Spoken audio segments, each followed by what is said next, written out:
서울 강남의 한 초고층 빌딩, 그 꼭대기층에 자리한 회장실에서 강도연 회장이 전화를 받고 있었습니다. 50대 중반의 나이에도 불구하고 여전히 카리스마 넘치는 그의 얼굴이 점점 굳어져 갔습니다. 전화기 너머로 들려오는 목소리는 아들들이 다니는 초등학교 교감 선생님의 것이었죠. 회장님, 죄송하지만 다시 한번 말씀드려야 할 것 같습니다. 태준이와 민준이가 오늘도 수업 시간에 장난을 쳐서 다른 학생들의 수업을 방해했어요. 숙제는 또 백지로 제출했고요. 이번 주 시험도 두 아이 모두 30점도 안 나왔습니다. 강도연은 한숨을 삼키며 이마를 문질렀습니다. 이번 주만 벌써 세 번째 전화였죠. 전화를 끄는 그는 의자에 깊숙이 몸을 기댄 채 천장을 올려다봤습니다. 수십 개의 계열사를 거느린 재벌 총수로서 수많은 난관을 헤쳐왔지만 정작 자기 자식들의 교육 문제 앞에서는 속수무책이었습니다. 10살 태준이와 9살 민준이는 학교에서 이미 유명 인사였습니다. 하지만 좋은 의미로 유명한 것은 아니었죠. 수업 시간마다 딴짓을 하고 숙제는 한 번도 제대로 해온 적이 없었습니다. 시험 성적은 말할 것도 없었죠. 매번 반에서 꼴찌를 다투는 수준이었고 선생님들은 이미 두 아이를 포기한 상태나 다름없었습니다. 더 큰 문제는 과외 선생님들이었습니다. 강도연은 비싼 돈을 주고 인류대학 출신 선생님들을 고용했지만 단 하루도 버티는 사람이 없었죠. 첫날 수업을 마치고 나면 모두들 다시는 못 가르치겠다며 사표를 냈습니다. 아이들이 너무 산만하고 말을 전혀 듣지 않는다는 것이 공통된 이유였습니다. 심지어 지난주에 온 선생님은 수업 시작 30분 만에 집을 나가버리기까지 했죠. 저 집 애들은 답이 없어. 학교 학부모들 사이에서도 이미 소문이 자자했습니다. 재벌집 자제라는 이유로 더욱 주목받았고 그만큼 비난의 목소리도 컸죠. 학부모 모임에서는 강도연의 아이들 이야기가 빠지지 않았고 다들 혀를 차며 고개를 저었습니다. 강도연은 자신의 체면이 바닥까지 떨어지는 것을 느꼈습니다. 사업에서는 누구에게도 지지 않는 그였지만 아버지로서는 완전히 실패한 것만 같았습니다. 그날 저녁 강도연은 집무실에서 혼자 위스키 잔을 기울이고 있었습니다. 창밖으로 보이는 서울의 야경은 화려했지만 그의 마음은 그 어느 때보다 어두웠죠. 돈으로 해결할 수 없는 문제가 세상에 존재한다는 것을 그는 뼈저리게 느끼고 있었습니다. 아이들은 공부에 관심조차 없었고 아무리 좋은 환경을 만들어줘도 전혀 변화가 없었습니다. 도대체 우리 집안에 왜 이런 애들이 태어난 거야? 강도연은 자책감에 머리를 감싸 쥐었습니다.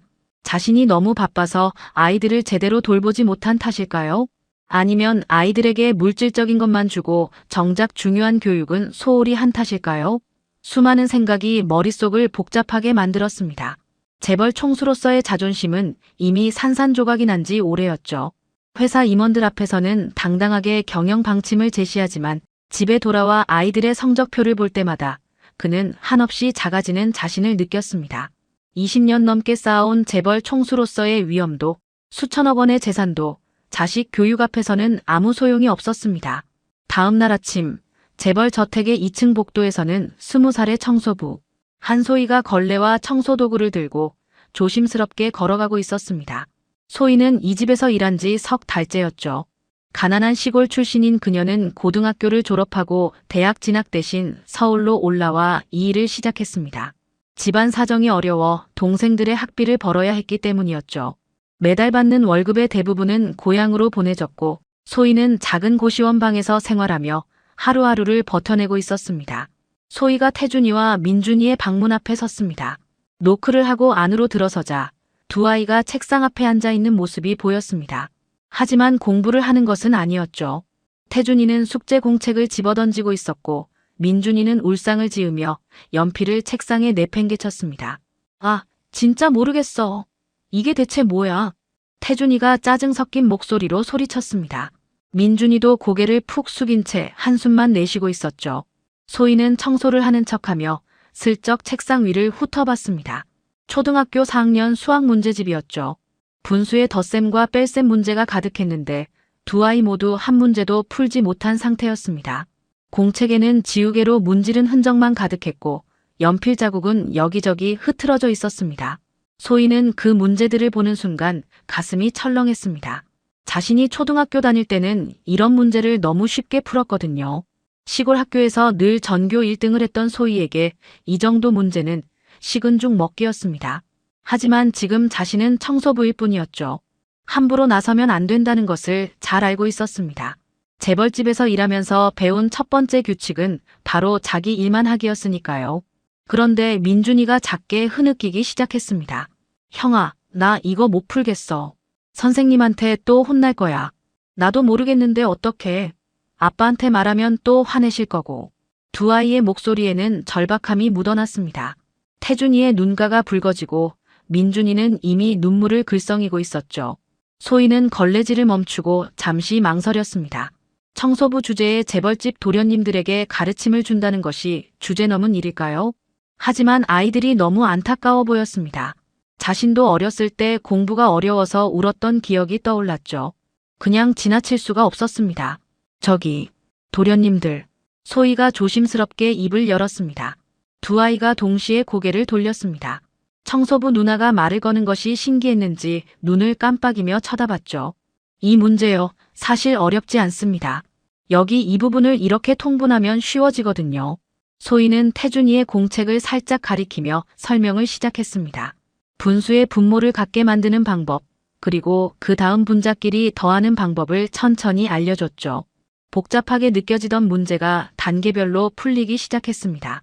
소희의 설명은 명쾌했고 그동안 수많은 과외 선생님들이 쓰던 어려운 용어 대신 쉬운 말로 풀어서 이야기해줬습니다. 진짜네. 이렇게 하면 되는 거야? 태준이의 눈이 휘둥그레졌습니다. 민준이도 신기한 듯 소희가 적어주는 풀이 과정을 뚫어지게 바라봤죠. 처음으로 수학 문제가 이해되는 순간이었습니다. 맞습니다. 그리고 이 문제도 똑같은 방식으로 풀면 돼요. 한번 혼자 해보시겠어요? 소희의 격려에 태준이가 연필을 들었습니다. 처음으로 스스로 문제를 풀기 시작하는 모습이었죠. 천천히 하지만 정확하게 풀이 과정을 적어나갔습니다. 그리고 마침내 답을 구했을 때 태준이의 얼굴에 환한 미소가 번졌습니다. 와, 내가 풀었어. 민준아, 나 혼자 풀었어. 진짜? 나도 해볼래. 민준이도 자기 문제집을 펼쳤습니다. 소희는 두 아이 곁에 앉아 하나하나 차근차근 설명해줬죠. 단 5분도 채 안 되는 시간이었지만 두 아이는 마치 새로운 세계를 발견한 것처럼 신이 나 있었습니다. 그날 이후 태준이와 민준이에게 놀라운 변화가 찾아왔습니다. 다음 날 아침 소희가 복도를 지나가는데 두 아이가 방문을 활짝 열고 뛰어나왔습니다. 누나. 태준이가 소희의 앞을 가로막았습니다. 민준이도 형 뒤에서 눈을 반짝이며 소희를 바라봤죠. 누나, 오늘도 수학 좀 알려주세요. 어제 누나가 알려준 거 학교에서 써먹었는데 선생님이 칭찬해 주셨어요. 소희는 당황해서 손을 저었습니다. 어제는 그냥 한두 문제만 도와준 것뿐인데 아이들이 이렇게까지 좋아할 줄은 몰랐죠. 게다가 자신은 청소를 해야 하는 시간이었습니다. 도련님들, 저는 청소를 해야 해서요. 그리고 제가 감히 도련님들을 가르친다는 게. 누나, 제발요. 다른 선생님들은 다 어렵게 가르쳤는데 누나는 쉽게 알려줬잖아요. 민준이가 소희의 옷자락을 잡았습니다. 두 아이의 눈빛에는 간절함이 가득했죠. 소희는 마음이 약해졌습니다. 사실 가르치는 것이 싫은 게 아니었습니다. 오히려 자신이 잘하는 일이었고 아이들이 문제를 이해하는 모습을 보는 것이 기뻤죠. 하지만 청소부인 자신이 재벌집 아들들을 가르친다는 것이 조심스러웠을 뿐이었습니다. 그럼 제가 청소하는 동안 잠깐씩만 알려드릴게요. 하지만 다른 분들한테는 비밀이에요. 와, 고마워요, 누나. 두 아이는 환호성을 지르며 자기 방으로 뛰어갔습니다. 소희는 쓴웃음을 지으며 고개를 저었죠. 재벌집 도련님들이 청소부에게 공부를 배운다니 누가 믿겠습니까? 하지만 아이들의 순수한 눈빛을 보니 거절할 수가 없었습니다. 그날부터 소희의 하루 일과에 특별한 시간이 추가되었습니다. 청소 시간 중 15분에서 20분 정도 소희는 두 아이의 방에서 숙제를 도와줬습니다. 분수 계산부터 도형 문제까지 소희는 자신이 알고 있는 모든 방법을 동원해 쉽게 풀어서 설명했죠. 아이들은 소희의 설명을 듣고 나면 금방 이해했고 스스로 문제를 풀어나가기 시작했습니다. 일주일이 지나자 놀라운 일이 벌어졌습니다. 태준이가 학교에서 받아온 숙제를 혼자서 다 풀어왔던 것이죠. 그것도 모두 정답이었습니다. 민준이 역시 마찬가지였습니다. 수업 시간에 장난을 치던 버릇도 점점 사라지고 선생님 말씀을 집중해서 듣기 시작했죠. 태준아, 요즘 너 왜 이렇게 달라졌니? 숙제도 잘하고 수업도 열심히 듣고. 담임 선생님이 놀라서 물었습니다. 태준이는 씩 웃으며 대답했죠. 그냥요. 공부가 재미있어졌어요. 선생님은 믿을 수 없다는 표정을 지었습니다. 그 문제야 태준이 입에서 공부가 재미있다는 말이 나올 줄은 꿈에도 몰랐으니까요. 하지만 태준이는 진심이었습니다. 소위 누나가 알려주는 방법대로 하니 문제가 술술 풀렸고 문제를 풀 때마다 성취감이 느껴졌죠. 2주일이 지났을 때 학교에서 수학 시험이 있었습니다. 두 아이는 시험지를 받아들고 긴장했지만 소희가 알려준 방법들을 떠올리며 차분히 문제를 풀어나갔습니다. 시험이 끝나고 일주일 후 성적표가 나왔죠. 담임 선생님은 성적표를 보고 눈을 의심했습니다. 태준이가 85점, 민준이가 78점이었던 것입니다. 늘 30점도 안 나오던 아이들이 갑자기 70점대와 80점대를 받았습니다. 선생님은 급히 강도연 회장에게 전화를 걸었습니다. 회장님, 이번 수학시험에서 두 아이가 갑자기 성적이 올랐습니다. 혹시 무슨 특별한 방법이라도 쓰신 건가요? 강도연은 전화를 받고 어리둥절했습니다. 자신은 아무것도 한 게 없었으니까요. 오히려 요즘은 아이들 교육 문제로 스트레스를 받느라 신경도 못 쓰고 있었죠. 그날 저녁 강도연은 두 아들을 거실로 불러앉혔습니다. 거실에 마주 앉은 강도현과 두 아들, 공기는 무거웠습니다. 강도현은 성적표를 손에 든 채 아이들을 번갈아 보았습니다. 믿기지 않는다는 표정이었죠.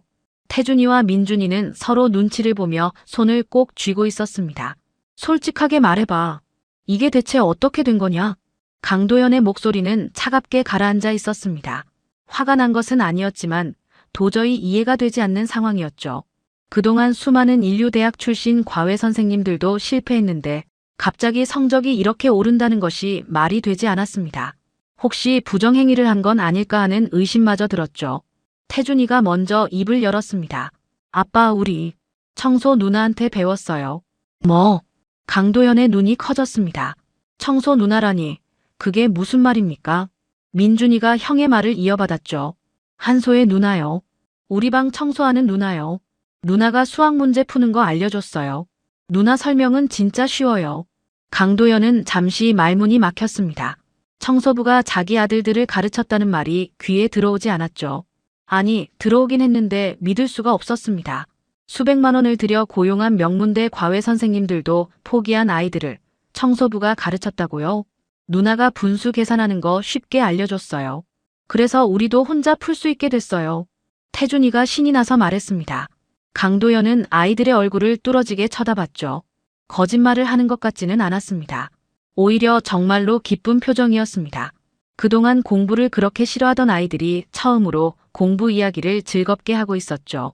거실은 한동안 조용했습니다. 시계 초침 소리만 똑딱똑딱 울렸습니다.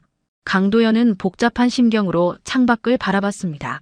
자존심이 상했습니다. 재벌 회장인 자신이 해결하지 못한 문제를 20살짜리 청소부가 해결했다는 사실이 기분 나빴죠. 하지만 동시에 궁금하기도 했습니다. 대체 그 청소부가 무슨 방법을 썼길래 아이들이 이렇게 변한 걸까요? 알았다. 방으로 들어가 있어라. 두 아이는 안도의 한숨을 쉬며 방으로 돌아갔습니다. 강도현은 혼자 남아 깊은 생각에 잠겼죠. 그리고 결심했습니다. 직접 확인해 봐야겠다고요. 다음 날 아침 강도현은 일찍 출근하지 않고 집에 남아 있었습니다. 평소 같으면 새벽 7시에는 회사로 향했을 텐데 오늘은 달랐죠. 9시쯤 소희가 청소도구를 들고 2층으로 올라왔습니다. 평소처럼 태준이와 민준이 방으로 향하는 소희를 강도현이 복도에서 지켜봤죠. 소희는 방문을 노크하고 들어갔고 곧 아이들의 밝은 목소리가 들렸습니다. 누나, 오늘은 도형 문제 좀 알려주세요. 강도현은 살짝 문틈으로 안을 들여다봤습니다. 소희가 아이들 책상 옆에 앉아 차근차근 문제를 설명하고 있었죠. 그녀의 설명은 정말 쉬웠습니다. 어려운 용어 없이 아이들이 이해할 수 있는 말로 풀어서 이야기했습니다. 그리고 아이들은 고개를 끄덕이며 집중해서 듣고 있었죠. 이 삼각형의 넓이를 구하려면요. 밑변 곱하기 높이를 하고 이를 2로 나누면 됩니다. 쉽죠? 진짜 쉽네요. 민준이가 감탄하며 스스로 문제를 풀기 시작했습니다. 강도현은 그 광경을 보며 깊은 충격을 받았습니다. 자기 아이들이 저렇게 순수하게 공부에 집중하는 모습을 본 것이 언제였던가요? 그리고 저 청소부 소녀의 가르치는 솜씨는 대체 어디서 배운 것일까요? 강도연은 조용히 복도로 물러났습니다. 그리고 집무실로 돌아와 비서에게 전화를 걸었죠. 한소희라는 직원에 대해 신상 정보 좀 알아봐. 우리 집 청소부야. 30분 후 비서가 보낸 자료를 받아본 강도연은 또 한 번 놀랐습니다.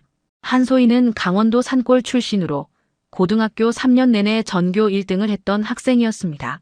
전액 장학금을 받고 서울 명문대에 합격했지만 집안 사정 때문에 입학을 포기했다는 기록도 있었죠. 강도연은 자료를 내려놓고 한숨을 쉬었습니다. 이틀 후 강도연은 소희를 회장실로 불렀습니다. 비서가 전화를 걸었을 때 소희는 손이 덜덜 떨렸죠. 청소부가 회장실에 불려간다는 것은 좋은 신호가 아니었습니다. 대부분 해고 통보를 받는 경우였으니까요. 한소혜 씨, 회장님께서 찾으십니다. 비서의 차갑고 무표정한 목소리에 소희는 가슴이 철렁 내려앉았습니다. 아무래도 도련님들을 가르친 것이 문제가 된 모양이었죠. 주제넘게 재벌집 자제들에게 공부를 가르쳤으니 당연히 잘릴 것이라고 생각했습니다. 소희는 청소복을 벗고 단정하게 옷을 다시 입었습니다. 거울을 보니 얼굴이 새하얗게 질려 있었죠. 이 일자리를 잃으면 동생들 학비를 어떻게 보내야 할까요? 고향에 계신 어머니께는 뭐라고 말씀드려야 할까요? 온갖 걱정이 머릿속을 가득 채웠습니다. 회장실 문 앞에 선 소희는 몇 번이나 심호흡을 했습니다. 그리고 떨리는 손으로 노크를 했죠.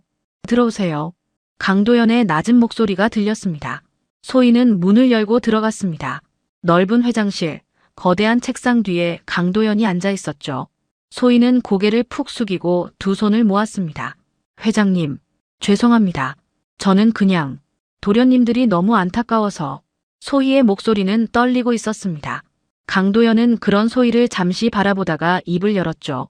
고개 들어보세요. 소희는 천천히 고개를 들었습니다. 강도연의 표정은 화난 것 같지는 않았습니다. 오히려 뭔가 생각에 잠긴 듯한 얼굴이었죠. 나랑 얘기 좀 합시다.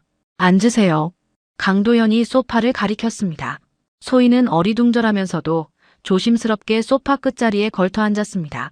강도연은 책상에서 일어나 소희 맞은편 소파에 앉았죠. 소희는 긴장한 나머지 숨조차 제대로 쉬지 못하고 있었습니다. 우리 아이들을 가르쳤다고 들었습니다. 죄송합니다. 제가 주제넘게. 아닙니다. 사과할 일이 아니에요. 강도연의 말에 소희는 깜짝 놀라 고개를 들었습니다. 강도연은 진지한 표정으로 소희를 바라보고 있었죠. 오히려 감사해야 할 일입니다. 그동안 수많은 과외 선생님들이 우리 아이들을 포기했는데 당신이 해냈으니까요. 대체 어떻게 한 겁니까? 소희는 잠시 망설이다가 조심스럽게 대답했습니다. 그냥 쉽게 설명했을 뿐입니다. 도련님들이 이해 못하는 건 어려운 말로 가르쳐서 그런 거예요. 아이들 눈높이에 맞춰서 천천히 알려주니까 금방 이해하더라고요. 강도연은 고개를 끄덕였습니다. 그리고 한참을 생각하다가 입을 열었죠. 한소혜 씨, 우리 아이들에게 계속 과외를 해주겠습니까? 물론 정식으로 채용하는 겁니다. 청소일은 다른 사람이 하게 하고 당신은 아이들 교육만 전담하는 거죠. 급여도 지금보다 훨씬 많이 드리겠습니다. 소희는 귀를 의심했습니다. 자신이 해고당할 줄 알았는데 오히려 정식 과외 선생님으로 채용하겠다니요? 그것도 급여를 더 주겠다고요? 정말입니까? 네. 우리 아이들이 당신을 따릅니다. 그리고 처음으로 공부가 재미있다고 말했어요. 부탁합니다. 강도연의 목소리에는 간절함이 묻어났습니다. 재벌 회장이 청소부에게 부탁한다는 것, 그것도 고개를 숙이며 부탁한다는 것이 믿기지 않았죠. 하지만 강도연은 진심이었습니다. 돈으로 해결되지 않던 문제가 이 20살 소녀에 의해 해결됐으니까요. 소희는 눈물이 핑 돌았습니다. 이 기회를 놓칠 수 없었습니다. 급여가 오르면 동생들 학비도 더 여유롭게 보낼 수 있고 어머니께도 용돈을 드릴 수 있었죠. 감사합니다, 회장님. 최선을 다하겠습니다. 소희는 허리를 깊숙이 숙여 인사했습니다. 강도연은 흐뭇하게 웃으며 고개를 끄덕였죠. 그날 오후 소희는 정식으로 재벌가의 개인 교사로 채용되었습니다. 청소복을 벗고 단정한 옷으로 갈아입은 소희는 마치 다른 사람처럼 보였습니다. 태준이와 민준이는 소희가 정식 선생님이 되었다는 소식에 하늘을 날 듯 기뻐했죠. 와, 누나가 우리 선생님이 된 거예요? 이제 매일 누나한테 배울 수 있겠네. 두 아이의 환한 웃음을 보며 소희도 미소를 지었습니다. 소희가 정식 과외 교사가 된 지 일주일이 지났습니다. 매일 오후 3시부터 5시까지 소희는 태준이와 민준이에게 수학과 국어를 가르쳤죠. 아이들의 변화는 날이 갈수록 뚜렷해졌습니다. 숙제를 스스로 하고 학교 수업에도 적극적으로 참여했습니다. 선생님들은 놀라움을 감추지 못했죠. 그러던 어느 날 저녁 강도연은 집무실에서 서류 작업을 하다가 문득 궁금증이 들었습니다. 소희에 대해 더 알고 싶었죠. 비서에게 부탁했던 간단한 신상 정보 외에 그녀의 과거에 대해 자세히 알아보고 싶었습니다. 강도연은 직접 인사팀 담당자에게 전화를 걸었습니다. 한소희라는 직원 있죠? 그 사람 출신 학교하고 성적 같은 거 알 수 있습니까? 네, 회장님. 잠시만 기다려 주십시오. 10분 후 강도연의 이메일로 자료가 도착했습니다. 파일을 열어본 강도연은 눈을 크게 떴죠. 화면에는 소희의 고등학교 생활 기록부가 떠 있었습니다. 3년 내내 전 과목 1등, 전국 모의고사에서도 상위 1%를 유지했던 기록이 빼곡했습니다. 수학 경시대회 금상, 과학 경진대회 은상, 독서 토론 대회 대상까지 온갖 수상 경력이 화려했죠. 강도연은 스크롤을 내리다가 한 문단에서 멈췄습니다. 담임 선생님의 소결란이었습니다. 한소희 학생은 본교 개교 이래 가장 뛰어난 인재입니다.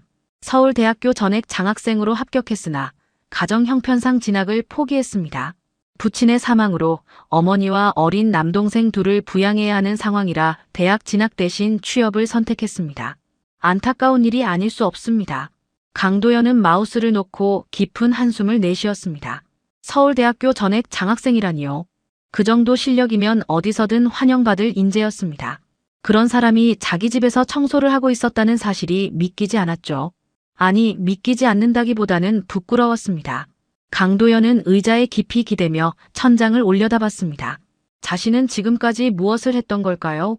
돈과 권력만 쫓아 살면서 정작 사람의 가치를 제대로 보지 못했던 것은 아닐까요?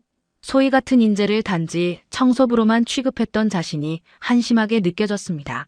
더 자세한 내용이 궁금해진 강도연은 다음 날 직접 소희를 불렀습니다. 이번에는 회장실이 아닌 집의 작은 응접실이었죠. 좀 더 편안한 분위기에서 이야기하고 싶었습니다. 앉으세요, 한소혜 씨. 강도연의 목소리는 며칠 전보다 훨씬 부드러워져 있었습니다. 소희는 여전히 긴장한 얼굴로 앉았죠. 제가 어제 당신의 과거에 대해 알게 됐습니다. 소희의 얼굴이 굳었습니다. 강도연은 천천히 말을 이었죠. 서울대학교 전액 장학생이었다고요? 그런데 왜 진학을 포기했습니까? 소희는 잠시 입술을 깨물다가 조용히 대답했습니다. 아버지가 돌아가셨습니다. 제가 고3 때였어요. 그래서 어머니 혼자 동생 둘을 키우시게 됐죠. 저는 장녀니까 당연히 제가 나서야 했습니다. 동생들은 몇 살입니까? 지금 고2와 중3입니다. 둘 다 공부를 잘해요. 저보다 더 머리가 좋을지도 모르죠. 소희의 목소리에는 동생들에 대한 자랑스러움이 묻어났습니다. 강도연은 가슴이 먹먹해졌죠. 20살 어린 나이에 가족을 위해 자신의 꿈을 포기했다니요. 그것도 서울대학교 진학을 포기하고 청소일을 선택했다니요. 당신은 후회하지 않습니까? 강도연의 질문에 소희는 고개를 저었습니다. 후회는 없습니다. 가족이 더 중요하니까요. 그리고 이렇게 좋은 기회를 얻었잖아요. 도련님들을 가르치면서 저도 많이 배우고 있습니다. 소희는 담담하게 웃었습니다. 하지만 그 웃음 뒤에 숨겨진 아픔을 강도연은 느낄 수 있었죠. 열심히 공부해서 장학금까지 받았는데 대학 문턱도 밟아보지 못한 채 생계 전선에 뛰어들어야 했던 소녀의 마음이 어땠을까요? 강도연은 차마 고개를 들지 못했습니다. 자신은 태어날 때부터 모든 것을 가졌습니다. 돈도 권력도 명예도 모두 있었죠. 하지만 소희는 아무것도 없이 태어나 오직 자신의 노력으로 여기까지 왔습니다. 그런데 그 노력이 제대로 빛을 보지 못하고 있었죠. 내가 이런 인재를 청소부로만 쓰고 있었단 말인가. 강도연은 중얼거렸습니다. 소희는 무슨 말인지 몰라 조용히 앉아 있었죠. 강도연의 마음속에는 부끄러움과 미안함이 가득 차올랐습니다. 그날 밤 강도연은 잠을 이루지 못했습니다. 소희의 이야기가 머릿속을 떠나지 않았죠. 새벽 2시가 넘도록 침대에 누워 천장만 바라보고 있었습니다. 그동안 자신이 얼마나 오만했는지, 돈으로 모든 것을 해결할 수 있다고 착각했는지 깨닫게 되었습니다. 다음 날 아침 강도연은 일찍 일어나 서재로 향했습니다. 그리고 오랫동안 생각에 잠겼죠. 소희에게 무언가를 해주고 싶었습니다. 단순히 급여를 올려주는 것만으로는 부족했습니다. 그녀가 포기했던 꿈을 다시 찾을 수 있게 도와주고 싶었죠. 오전 10시, 강도연은 소희를 다시 불렀습니다. 이번에는 정원의 작은 정자였습니다.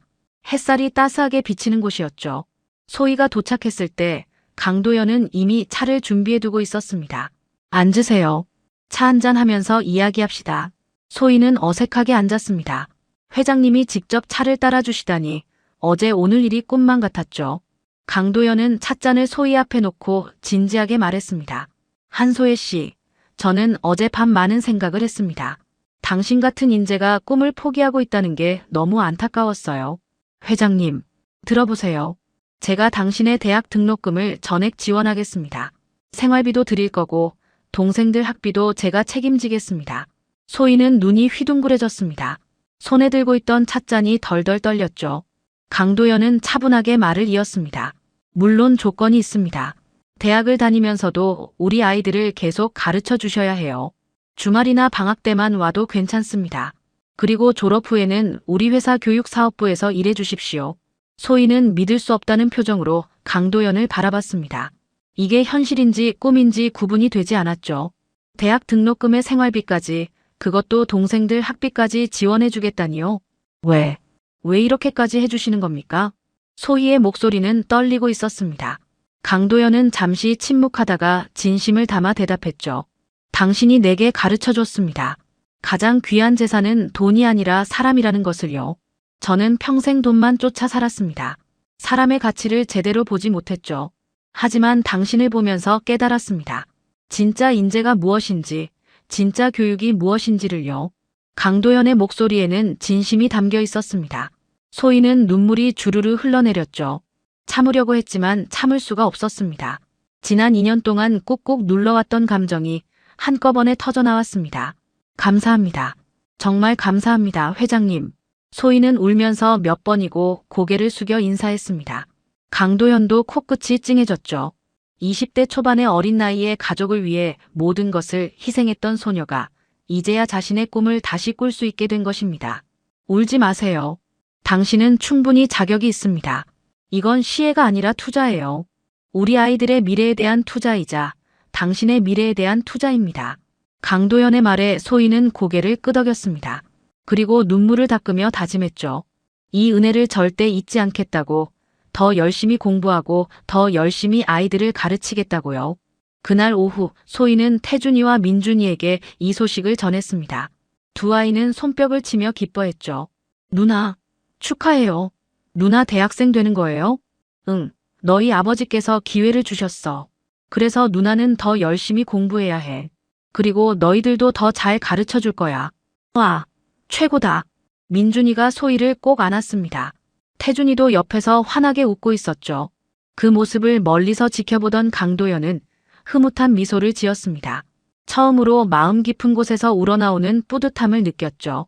저녁 무렵 강도연은 가족 회의를 소집했습니다. 집안의 모든 식구들이 거실에 모였습니다. 강도연은 모두를 둘러보며 입을 열었죠. 오늘 여러분께 말씀드릴 게 있습니다. 한소혜 선생님의 대학 등록금과 생활비, 그리고 그녀의 동생들 학비를 우리 집안에서 전액 지원하기로 했습니다. 일부 친척들이 수군거렸습니다. 하지만 강도연은 단호한 목소리로 말을 이었죠. 저는 평생 돈만 중요하다고 생각했습니다. 하지만 틀렸습니다. 가장 귀한 재산은 돈이 아니라 사람입니다.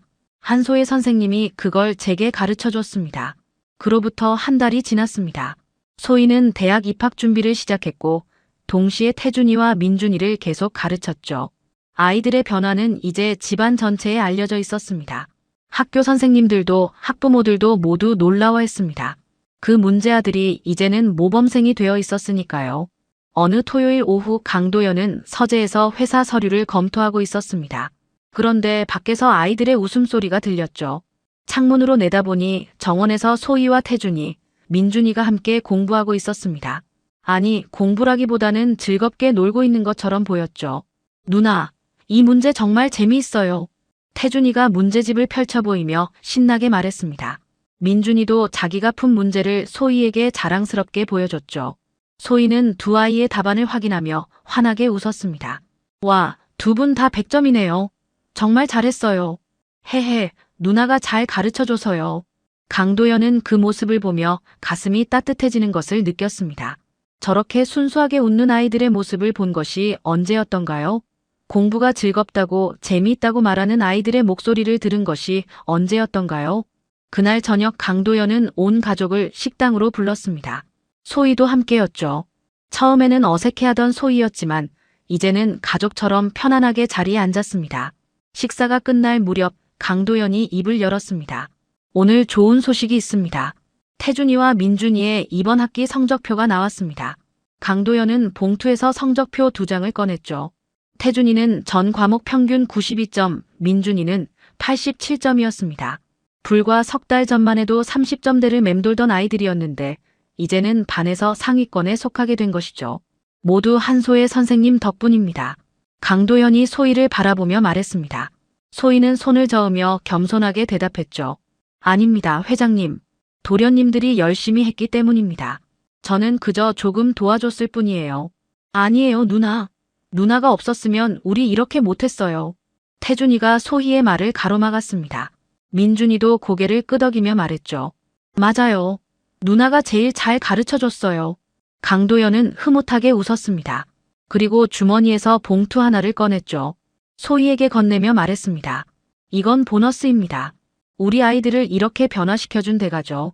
그리고 강도연은 잠시 말을 멈추고 진지한 표정을 지었습니다. 다음 주부터 당신의 대학 등록금 지원이 시작됩니다. 서류는 이미 다 처리했어요. 입학 축하합니다. 한소의 선생님. 소희는 또다시 눈물이 핑 돌았습니다. 하지만 이번에는 참았죠. 대신 깊게 고개를 숙여 인사했습니다. 평생 잊지 않겠습니다. 이 은혜 반드시 갚겠습니다. 은혜를 갚을 필요는 없어요. 대신 훌륭한 교육자가 되어주세요. 그리고 우리 아이들처럼 공부를 포기하려는 아이들에게 희망을 줄 수 있는 사람이 되어주세요. 소희는 고개를 끄덕였습니다. 강도연의 말 한마디 한마디가 가슴 깊이 새겨졌죠. 며칠 후 소희는 대학 입학 통지서를 받았습니다. 2년 전에 포기했던 그 대학, 서울대학교 교육학과였습니다. 손에 쥔 통지서를 보며 소희는 울었습니다. 이번에는 기쁨의 눈물이었죠. 꿈이 이루어진다는 것이 이렇게 감격스러운 일인지 처음 알았습니다. 입학식 날 강도연은 직접 소희를 대학까지 데려다 줬습니다. 차에서 내리는 소희에게 강도연이 말했죠. 자신감을 가지세요. 당신은 충분히 훌륭한 사람이니까요. 감사합니다, 회장님. 주말마다 꼭 도련님들 가르치러 가겠습니다. 천천히 해도 됩니다. 공부에 집중하세요. 소희는 밝게 웃으며 대학 정문으로 걸어갔습니다. 강도연은 그 뒷모습을 한참 바라봤죠. 그리고 중얼거렸습니다. 저 아이가 내게 진짜 중요한 게 뭔지 가르쳐줬어. 그날 저녁 집에 돌아온 강도연을 태준이와 민준이가 반겼습니다. 아빠, 소희 누나 대학 잘 갔대요. 우리 내일도 공부할 거예요. 누나 오시면 보여드릴 거예요. 누나가 최고예요. 두 아이는 자신들이 푼 문제집을 자랑스럽게 보여줬습니다. 오답이 거의 없었죠. 강도연은 아이들의 머리를 쓰다듬으며 웃었습니다. 재벌 회장으로서가 아니라 한 명의 아버지로서 느끼는 행복이었습니다. 강도연은 창밖을 바라보며 생각했습니다. 가장 귀한 재산은 돈이 아니라 사람이라는 것, 진짜 교육은 돈으로 살 수 없다는 것, 그리고 진심으로 아이들을 대하는 한 사람의 따뜻한 마음이 얼마나 큰 변화를 만들어내는지를요. 20살 청소부 소녀가 50대 재벌 회장에게 인생에서 가장 소중한 교훈을 가르쳐준 것입니다. 가르쳐준 것입니다. 가르쳐준 것입니다.